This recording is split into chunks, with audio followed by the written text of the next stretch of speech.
ये कहानी साधना शिवदासानी, बबीता कपूर और राज कपूर से जुड़ी एक चर्चित कहानी है।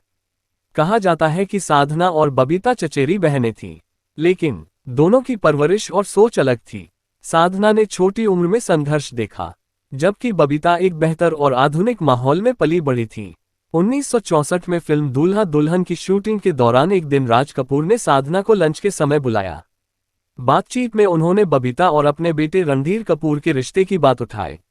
राज कपूर का मानना था कि कपूर खानदान की बहुएं फिल्मों में काम नहीं करती, और उन्होंने इशारा किया कि बबीता को एक ही रास्ता चुनना चाहिए, या तो फिल्में या शादी। ये बात साधना को पसंद नहीं आई और उन्होंने जवाब दिया, क्या फिल्मों में काम करने वाली सभी लड़कियां गलत होती हैं? इस पर दोनों के बीच बहस हो गई और माहौल तनावपूर्ण हो गया। कहा जाता है कि साधना ने नरगिस का उदाहरण भी दिया, जिससे राज कपूर नाराज होकर वहां से चले गए। इस घटना के बाद ये किस्सा इंडस्ट्री में फैल गया और धीरे धीरे बबीता तक भी पहुंचा। कहा जाता है कि जब ये पूरा मामला इंडस्ट्री में फैल गया, तब एक दिन एक पार्टी में साधना शिवदासानी और बबीता कपूर आमने सामने आ गईं। पार्टी में काफी लोग थे। साधना ने मौका देखकर बबीता को छत पर ले जाकर अकेले में बात की।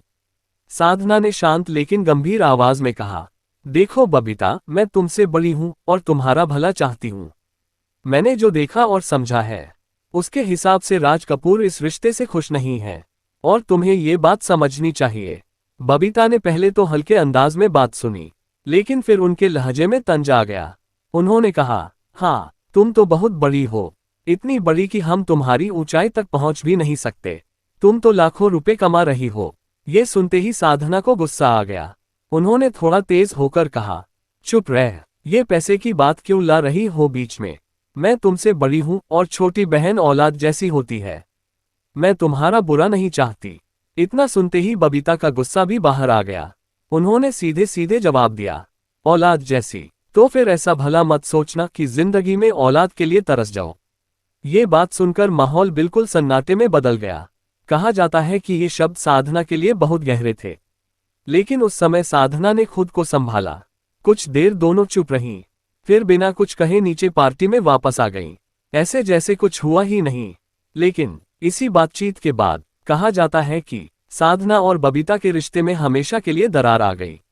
आगे चलकर जब साधना को बीमारी हो गई और उनका करियर धीमा पड़ने लगा था, उसी समय बबीता का करियर शुरू हुआ और तेजी से आगे बढ़ा। कुछ फिल्मी किस्सों में ये भी कहा जाता है कि बबीता के कारण साधना को कुछ फिल्मों से हटाया गया। बाद में बबीता ने रणधीर कपूर से शादी कर ली और उनका परिवार आगे बढ़ा, जबकि साधना अपने जीवन में सफल होने के बावजूद भी कभी मां नहीं बन सकी। आखिर में लोग ये भी कहने लगे कि बबीता कपूर के गुस्से में निकले वो शब्द जैसे सच साबित हो गए थे, और साधना शिवदासानी की जिंदगी में मां बनने की खुशी अधूरी ही रह गई। क्या ये सिर्फ एक संयोग था, या सच में उन शब्दों में कोई असर छिपा था? कृपया वीडियो पसंद आया हो तो लाइक करना न भूले, और ऐसी ही कहानियां सुनने के लिए चैनल को सब्सक्राइब भी कर ले। धन्यवाद।